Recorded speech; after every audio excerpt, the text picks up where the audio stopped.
China is closely watching the war between India and Pakistan. That's because China is rapidly expanding its military. Its military budget is growing every single year. It's buying lots of weapons and training millions of soldiers. And the goal is to take over the US someday. That's why the India-Pakistan war is of close interest to the CCP. This is, in fact, one of the first time Chinese equipment is being used in a war. But some people are calling China a paper tiger, and that's because of its army. Although the People's Liberation Army could probably defend the CCP in China, it's not ready for a war abroad. That's because the PLA doesn't have combat experience. Its last war was an invasion of Vietnam in 1979, which went very poorly. In recent years, they've only fought as a part of the UN peacekeeping operations. One of these UN deployments ended in a horrible disaster, killing 2 Chinese soldiers. So, to understand why China is struggling with global power projection, it's worth looking at this incident. Now, this incident exposed the whole world to how bad the Chinese army truly is. So you know CCP bots are not going to like this video, and they will probably attack it with all they've got to kill its reach. So if you can help us fight these bots by hitting the like and subscribe button down below,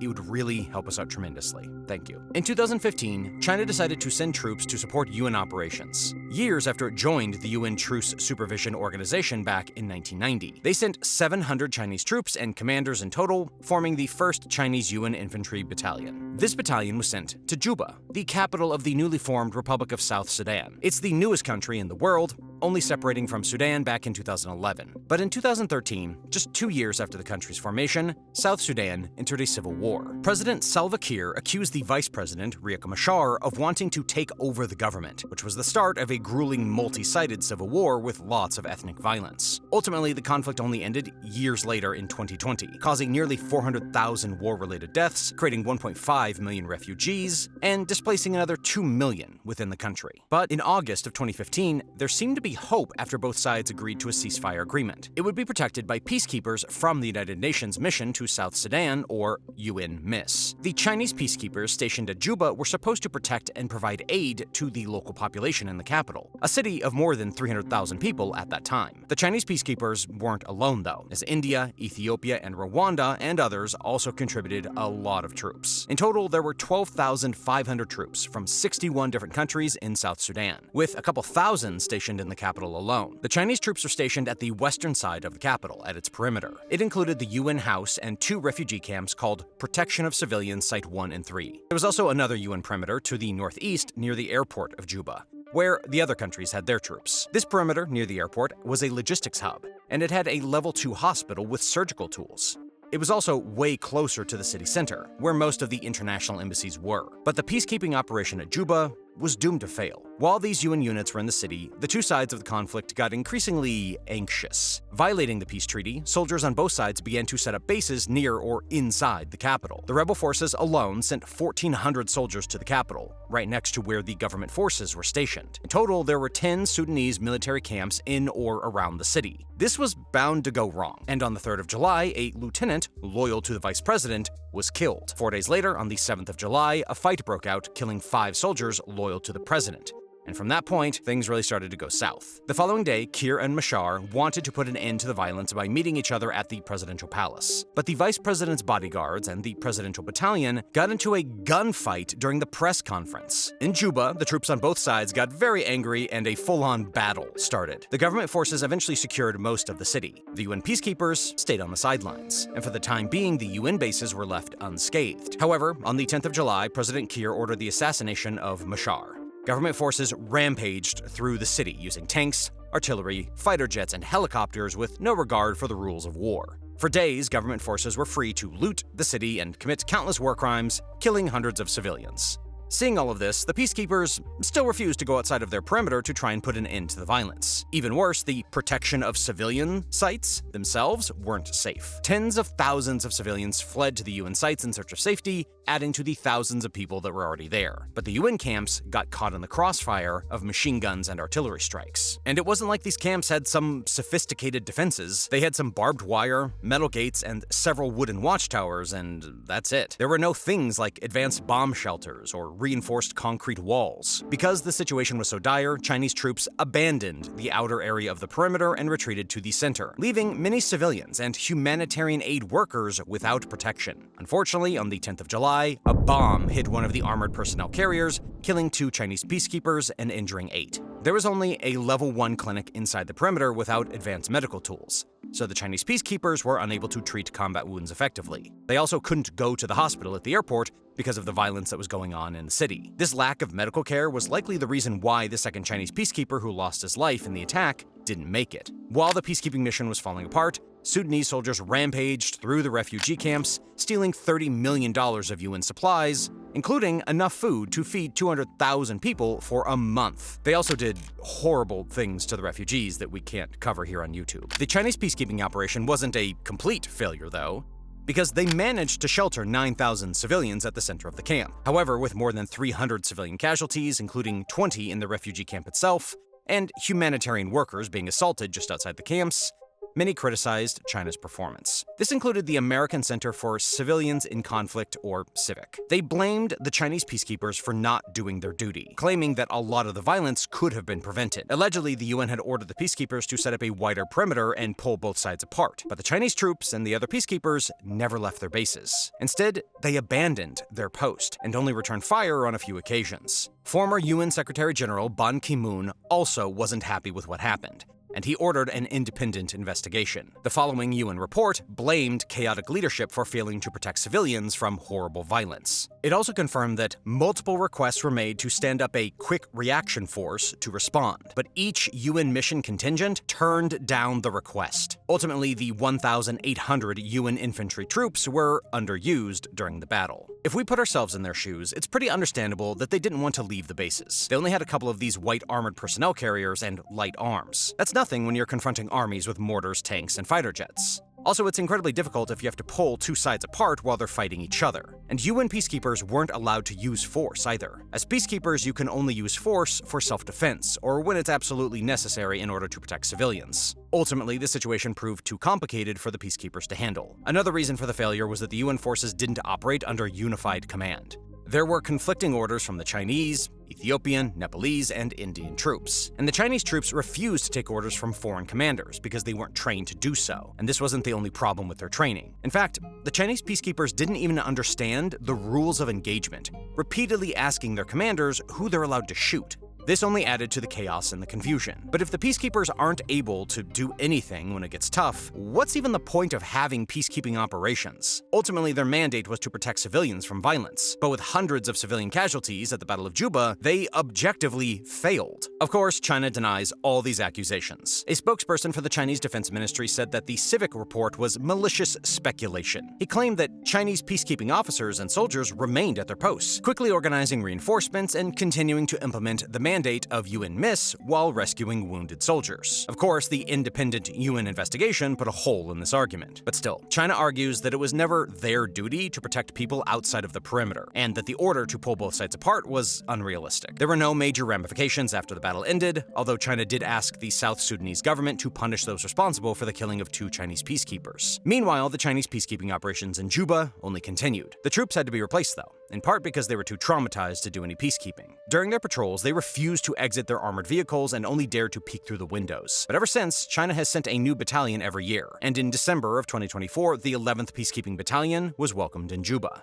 According to the UN, these new Chinese peacekeepers are combat-ready. They've probably learned from some of their past mistakes because Xi Jinping ordered a major restructuring of the Chinese military in 2017, 1 year after the Juba disaster. All in all, the mission wasn't a complete failure for China because it allowed them to learn and improve. That's also why China continued to join new UN peacekeeping missions, even after the disaster at Juba. Since 2015, China has sent more than 50,000 soldiers abroad on 24 different UN peacekeeping missions, becoming the 9th biggest contributor of blue helmets. In total, 16 Chinese peacekeepers have lost their lives during these missions, making the ultimate sacrifice in service of others. China is also prepared to give a lot of money, becoming the 2nd biggest funder of UN peacekeeping, only behind the US. This is all very helpful, because it helps to maintain stability in the most vulnerable countries around the world. But as people are pointing out, it also serves China's own goals of getting influence abroad. South Sudan is actually a big example of this. The country has a ton of oil, with almost 4 billion barrels in proven reserves. The Dar Petroleum Operating Company in Sudan currently produces 90,000 barrels of oil per day. And China owns a 41% stake in this company in order to secure oil supplies for the Chinese market. In part, China's peacekeepers were sent to South Sudan to protect these oil interests. There's also 3 trillion cubic feet of untapped natural gas in Sudan and South Sudan combined. Other natural resources include iron ore, copper, gold, and rare earth metals. Because the country is still underdeveloped, there are a ton of opportunities in infrastructure. China recently finished a new infrastructure project in South Sudan called the Clement Mboro Bridge. But it's also trying to get influence in the country with more shady deals. China is one of the biggest supplier of arms to both sides of the South Sudan conflict. So no matter which side wins, they're dependent on China. Still, it's very ironic to be selling arms and peacekeeping at the same time. It just shows what China's own ambitions are in South Sudan, namely getting influence and getting combat experience. And the UN kind of takes this as a given that countries always act out of self-interest. After all, China's contributions are still net positive for the organization. However, going back to China's fundamental problem with combat experience, UN peacekeeping might not be the solution. The Chinese peacekeepers can learn a lot about how to operate military bases and how to deal with threats. But UN peacekeeping operations are always very limited. You see, Juba wasn't the first place where UN peacekeeping operations have failed. It has happened multiple times that UN peacekeepers got caught in the crossfire and failed to protect the local civilians. One of the worst failures in UN peacekeeping history happened during the Bosnian War, with the Srebrenica massacre in 1995. It was the worst genocide in Europe after World War II, with over 8,000 Bosniaks killed by Bosnian Serbs. Worst of all, these civilians thought they were protected by UN battalions from the Netherlands. But the so-called Dutchbat only had 370 peacekeepers, and they were only lightly armed. They were no match for the Bosnian Serb army, and when the Serbs wanted to massacre the local population, Dutchbat couldn't do anything. But an even worse failure happened in Rwanda a year earlier, during the 1994 Rwandan massacre. 800,000 people were killed in the span of 100 days, and the UN peacekeepers in Rwanda failed to intervene. There were less than 3,000 peacekeepers in the whole country, and they were severely under-equipped. Now, the UN is constantly trying to improve its missions, but the fundamental problem remains. That's because the UN has all kinds of rules about peaceful conflict resolution. So, there are very strict rules of engagement for the peacekeepers, and they don't have a lot of lethal weapons at their disposal. This all sounds great in theory, but it means that many missions are doomed to fail. In the end, UN missions don't have the lethal force that's necessary in combat, and they often lack advanced equipment like tanks, fighter jets, and artillery. This is also tied to budget constraints and a reluctance by countries to put their own military equipment on the line.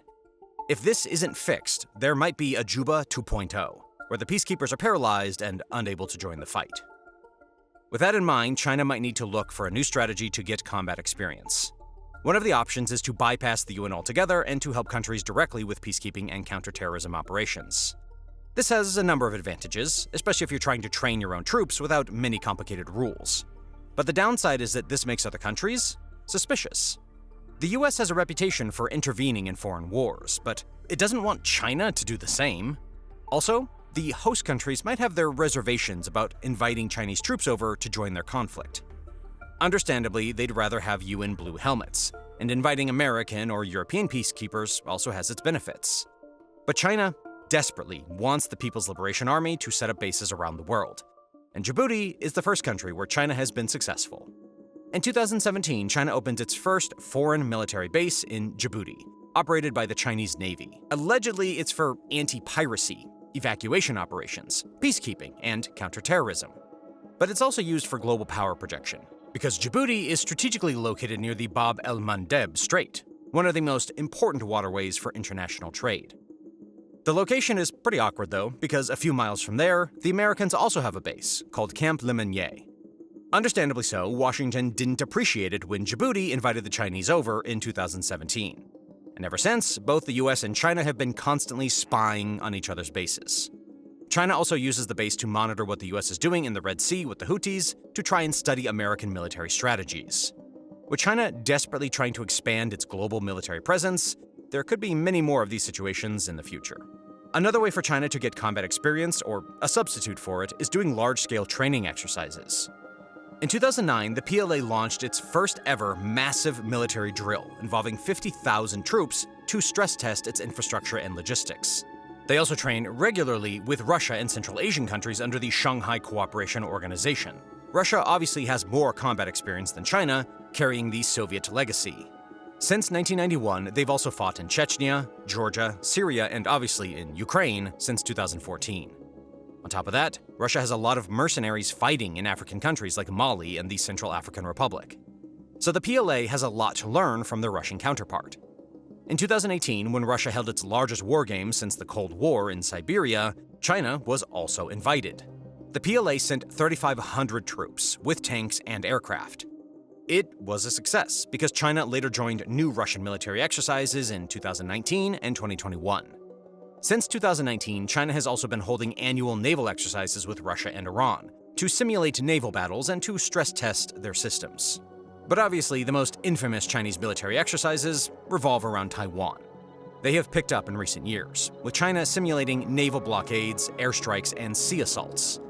Obviously, the goal is to refine Chinese military capabilities to eventually take over the island. However, it's not clear whether the PLA will get there with their military exercises alone. Because as China's first combat disaster in South Sudan showed, the PLA isn't yet ready to deal with the unpredictable and chaotic realities of war. If this happens during a relatively small operation in South Sudan, it doesn't seem like that big of a deal. But if China makes the same mistakes in an actual war scenario, the consequences are unimaginable. Thanks for watching. YouTube just dropped a mind-boggling announcement. It is paying creators $64 million per day. Why? Well, because YouTube doesn't have enough creators. That is why you see videos on your homepage that have less than 1,000 views, like this one. Now, of course, that doesn't mean everyone should start a channel, but if you have ever wondered about starting a YouTube channel, or a faceless YouTube channel like this one, well, now's the perfect time. YouTube is paying creators millions every day, and it's pushing newer, smaller channels now more than ever. But I'm sure many of you have questions on how to get started and how to grow a channel. We get questions in our email all the time from some of you guys. So that's why we've decided to put all of our YouTube advice into one training bootcamp for the low price of completely free. So, if you're someone interested in starting your own YouTube channel, you can sign up for this bootcamp by clicking on the link in the description or on the screen. Sign up now because, unfortunately, unlike YouTube videos, the bootcamp is like a Zoom call, so it's limited to just 100 people. Okay, let's get back to the video.